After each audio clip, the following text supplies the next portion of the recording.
She then was like, "Oh, I want to watch Finding Nemo," and I said, "That's fine. I haven't watched Finding Nemo in years since I was a really little kid, so I don't have a super strong attachment to it, and I have a bit of a hazy memory, but I remember kind of the basics of the film." And, I enjoyed my rewatch of Toy Story. Oh, we also watched Monsters, Inc. I don't have that much to say about Monsters, Inc. I liked it. I liked the monsters. The first thing we did when we started Finding Nemo was we had to pause it because I went on this tangent about this weird 60 Minutes segment I saw. Because she told me that she told me that to preface, Kat told me that if I talked about Finding Nemo on the podcast, I also had to talk about this story to appease her, because apparently she thought it was really funny.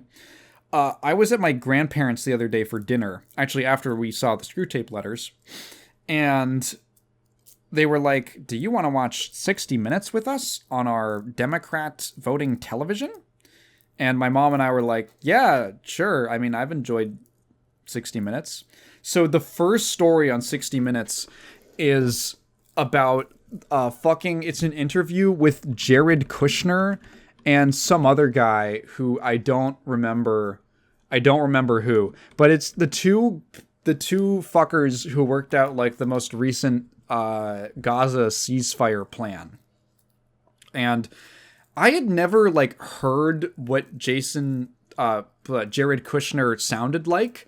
I knew, I'd only ever seen pictures of him. He's like a Nathan Fielder character. He has this like miserable little whelpy energy. The way he talks, I hate him. I want to squash him like a bug. And he's with this other guy whose name I can't remember. He's older than him, but I don't know. He's like Buttman. And they're talking about this fucking thing that happened where they organized the ceasefire between Hamas and Israel. And then within like a day, Israel fired a missile at Hamas again. And in the missile, it was supposed to kill one of the Hamas leaders, but it missed him and it just killed his 16-year-old son. So obviously this is really stressful because as soon as they hear about it, they're like freaking the fuck out. They're calling Trump and they're like, "What the fuck? Did you know that was gonna happen? What the fuck is going on?" It's fucking Israel moment, right? We love shooting missiles.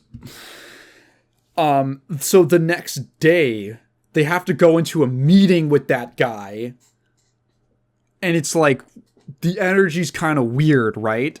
And Buttman is like, "Hey man," Jared is describing this scene that unfolds where he described it as beautiful. He said there was this beautiful moment where Buttman and the Hamas leader, they met, and Buttman said, "You and I know about your son. You and we're part of a very unfortunate club. I also lost my son. He overdosed on fentanyl at Harvard College 6 years ago. And I had to sit in a living room with my family and act like that wasn't the craziest shit I'd ever heard. Like, dude, that's not even close to the same thing. That's not even close to the same thing, dude. Like, his son was murdered in a botched political assassination by a country they had just arranged a ceasefire with. And your son fucking partied too hard at Harvard, at an Ivy League school, and died. I'm gonna be on, shame about your son. But I think if I was the Hamas guy, I don't know what I would like fucking shoot him on sight for saying that to me. I would fucking drive him through the wall. What the fuck? I just had to like act like that was normal. That's kind of what Finding Nemo is about. So I mentioned that I had not seen Finding Nemo in a while, and many parts of the film I remembered. But there was many things. I find that some of these early Pixar movies are really fun to go back to because there's a lot of stuff that I just never picked up on as a kid that I've actually find pretty interesting. I don't think Monsters, Inc. has too much of a deeper level, but I think that Finding Nemo has actually got some pretty neat stuff going on because it's a film that largely deals with parents and their children with disabilities, or how people deal with other people who have disabilities. I'm sure you know the basic plot of Finding Nemo. Marlin is a clownfish in the ocean. He has a son named Nemo. His wife and all of the other eggs died in a shark attack, and Nemo was the only one left, so Nemo's very special to him. And he's basically a single father raising a son who has some kind... He has a birth defect where he has a small fin. One of his fins is smaller than usual, which I think is kind of implied to be a result of the shark attack, because when he picks up the last remaining egg, there's a little scratch in the side, which I think is supposed to be there was some kind of damage while Nemo was still forming. So other than that, he is a regular kid. He just has this kind of physical disability. Naturally, Marlin is very protective of Nemo. He is really hesitant about bringing him to his first day of school, which is, they go to fish school. He wants to go with him everywhere. He's really scared to leave him by himself because he can't swim as well as the other kids. He's worried he's going to get bullied. He's worried he's not going to be able to keep up. He tells the manta ray bus driver or whatever to hey, don't worry, if you might have to hold up a little bit, and all this stuff is kind of embarrassing to Nemo, who kind of just wants to feel normal. Like, he doesn't want to feel like a weirdo. And the thing is that I've known and been around people like Marlin, parents with children who have some kind of a disability who are, for good reason, very protective of them, for an understandable reason, right? They have to give their kid a little more help. They have, while they're raising them, they have to, if I knew for a fact that my kid had something that was going to get them bullied, I'd be worried, man. I'd be a little concerned. And getting bullied for having a disability is like one of the most fucked up things, because it's like, I can't even imagine that it's like, it's not, if you get bullied for like your clothes, like something you choose, that's one thing. But just because, you were born a little differently from most other people, it's just such a terrible thing to make someone feel bad about. And the thought of that happening to, if I had a kid, is like, Jesus, that would be, I'd be worried about that. I would be thinking about that. So how do you handle it? And a lot of parents are highly protective. They kind of go into that mama bear mode. So Marlin is struggling to let go of his son and let him be on his own, take his first steps towards independence, which is just spending the day away from him. Naturally, Nemo gets kidnapped by a diver who puts him in an aquarium. It's like a dentist lives in Sydney, Australia. And Marlin goes on this whole quest to save his son, where he almost immediately meets the character Dory, played by the lovely Ellen DeGeneres, who everyone likes all the time. And the thing that I never picked up on is the way that Marlin treats Dory, which is really interesting. Dory has memory issues. She has short-term memory loss, which she tells him almost right off the bat. You can tell her something, and then 5 seconds later, she'll have forgotten about it. Certain key things she'll remember, like her name, but little other things, like maybe how many siblings she has, the exact number she might be hazy on. She forgets directions, she forgets instructions. She just has these gaps in her memory. And you know what? So Dory has what we'd call now an invisible disability. She has something that definitely is like a hurdle that she has to overcome, but it's not a visible thing like Nemo's small fin. It's just a mental thing. And Marlin is so fucking annoyed with Dory. He has such a he gets annoyed with her all the time. Basically, the only reason that he sticks with her is because of happenstance. It's because of he needs someone to help him out. He needs someone to stick with him. He needs some kind of companionship on this journey. And Dory has a couple of skills that are useful to him, like being able to talk to certain people. She can read, which Marlin can't, which is how they find out where the divers went. For a lot of the movie is him sticking with Dory out of convenience, but he's really like annoyed with her, and he's really short-tempered and frustrated with her. And I think that's really interesting because he would never be that way with Nemo. And it makes you wonder if, like, is it because she doesn't have a physical disability? Like, if she had a short fin or some other kind of physical abnormality, would he think of her as being like Nemo and be more patient with her because she's like his son? But because it's something that he is personally, like, he doesn't have experience with a type of disability like that, suddenly he is extremely, like, short-tempered and prone to frustration, which is actually, like, a really interesting, I think, realistic depiction of how a lot of people are.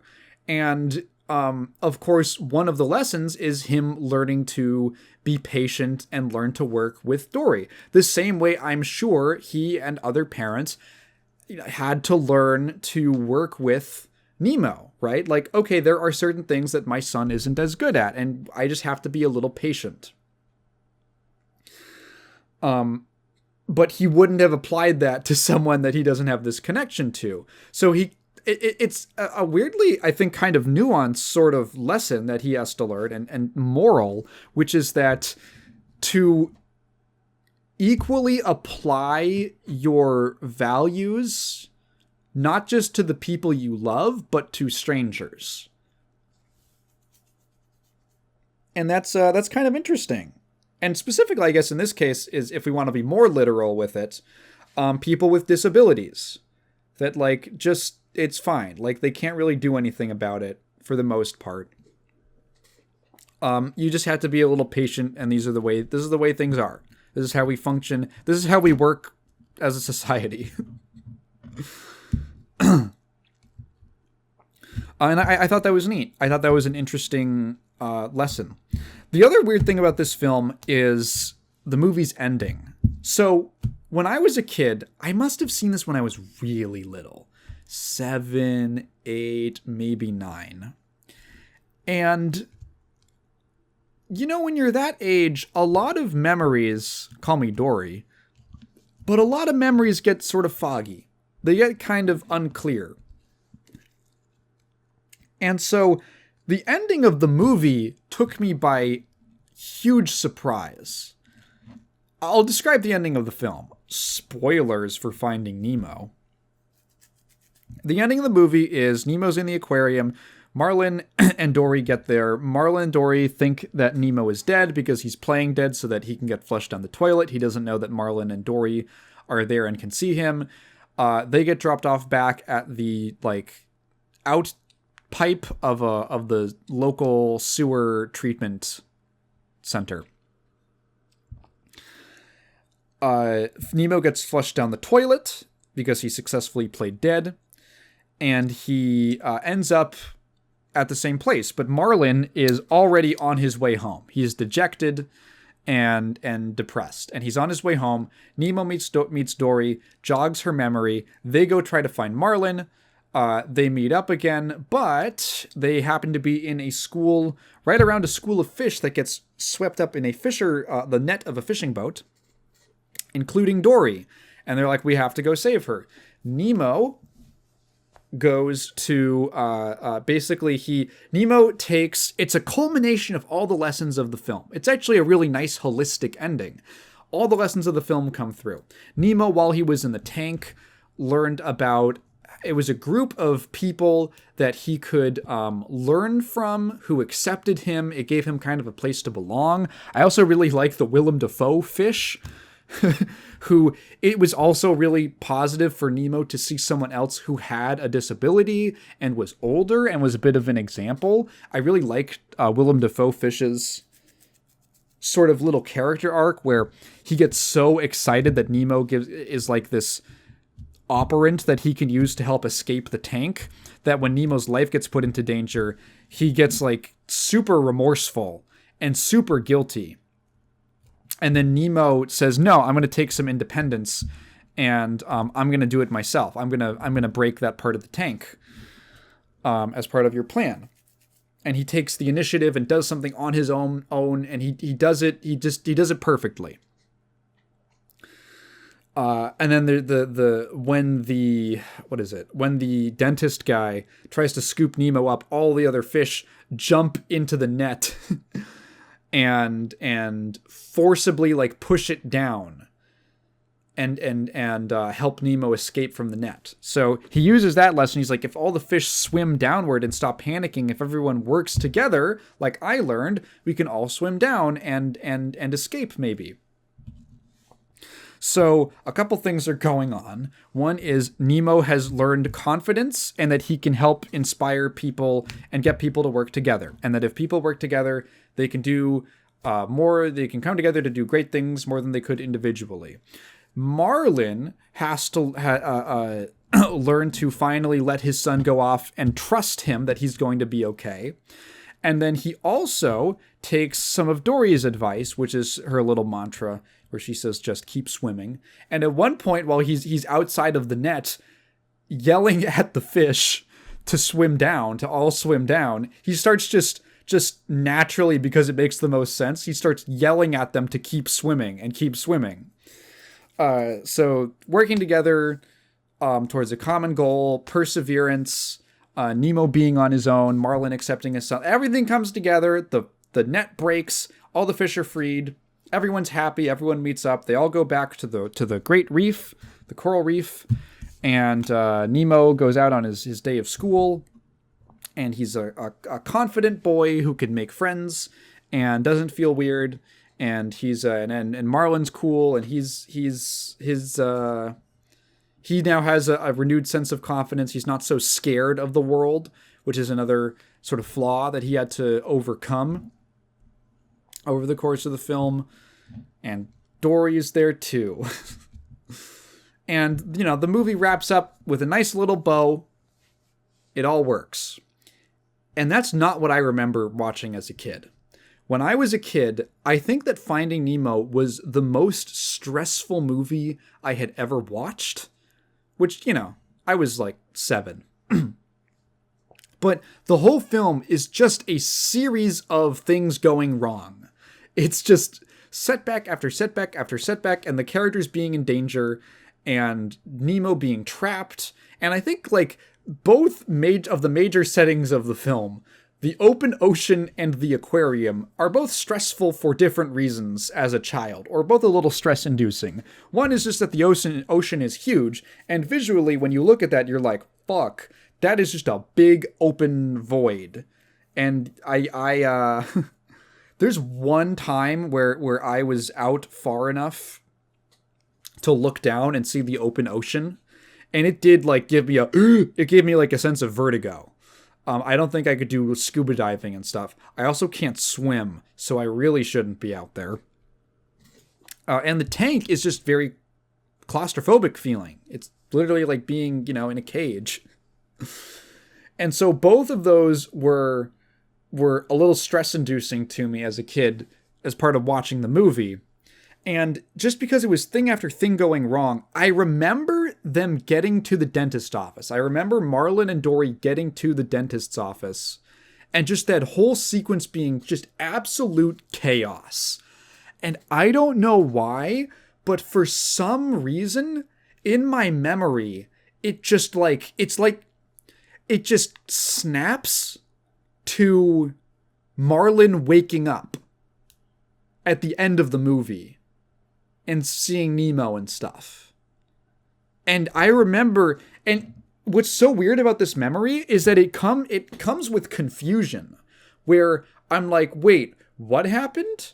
Did we, When did this happen? And I could have sworn for my entire life that the ending of Finding Nemo was that shit got so crazy that eventually it was like all a nightmare and Marlin woke up and it was the start of the movie again. And I'm going to be real, at the very, very beginning, there's like the shark attack and Marlin gets knocked out. And I kid you not, while watching the movie again recently, when that happened, in my mind, I was like, oh yeah, no, that's because we're going to go back to this because it was a dream the whole time. And then that like never happened. And I was watching the movie and I was like, wait, isn't there a sequel with Dory? Isn't there I thought, wait, is she real? Is she supposed to be real? And it's like, genuinely, I thought that it was like all a dream. Like the movie itself was so stressful for my child mind that I repressed the memory of the actual ending. And it just came out as this weird, like, I have to wake up from this nightmare. That's the only way that this stressful situation can end, is you just wake up and it was all a dream.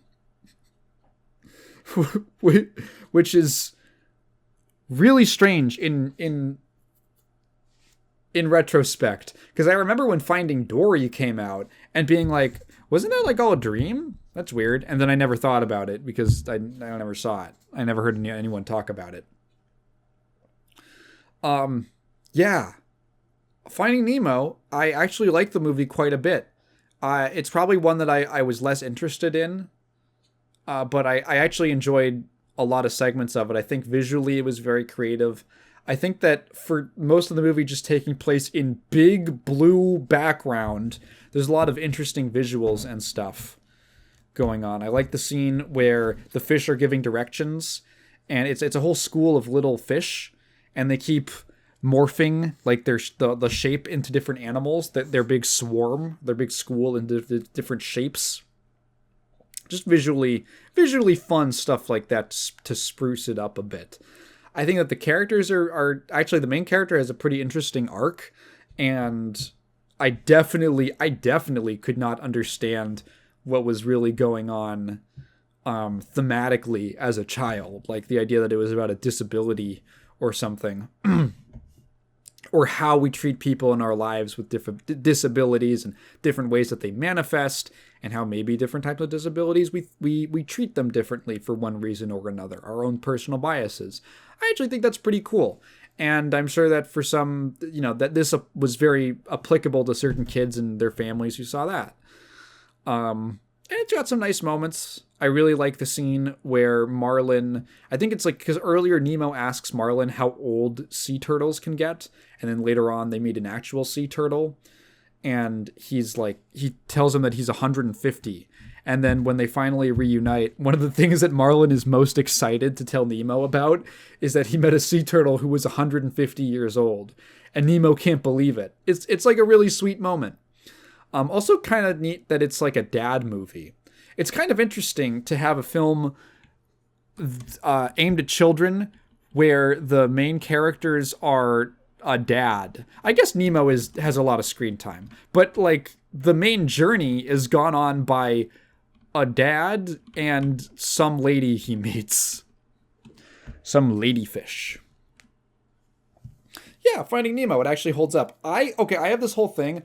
I think...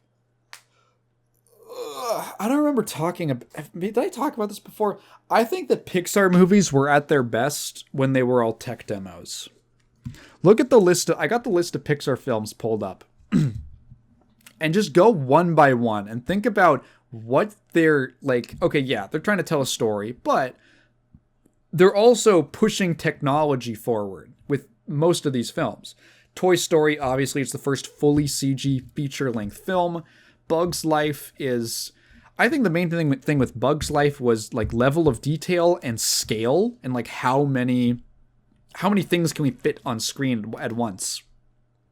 Toy Story 2 has a lot of the same things. I mean, for being their third movie, it looks really good. It looks a lot better than Toy Story 1.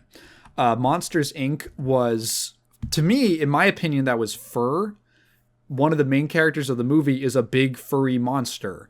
And that was a new thing that they had to figure out how to do. They could barely do, like, the animals in Toy Story 2 look a lot better, but obviously there's a little bit of stylization going on with the way that their fur looks as compared to the first Toy Story, where the dog is just like, it's a texture, and then they apply a weird, like, I don't know, it's like there's like an additional, they do some like weird geometry on the dog to like simulate hairs and stuff. So Monsters Inc. in my opinion was like fur technology.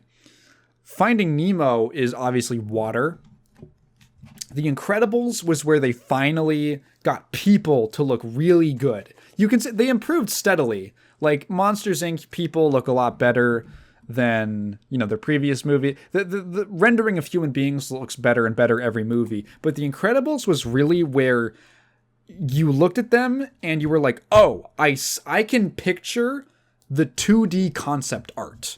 They finally figured out how to handle proportions and textures and lighting in such a way that you could take a drawing and accurately represent it as a three-dimensional character, including like cartoony stylized proportions and, you know, the whole deal. Reinventing, basically figuring out how to do the rules of animation in 3D.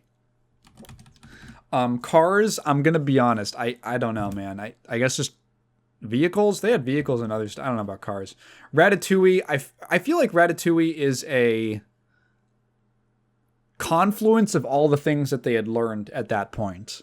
Like the fur technology, the human beings that have like very distinct stylized appearances, the scale of like the environments, as well as the like the swarms of rats and stuff. There's a fair amount of liquid physics that they have to do with like, there's, I mean, so many scenes where they're just making soup, man.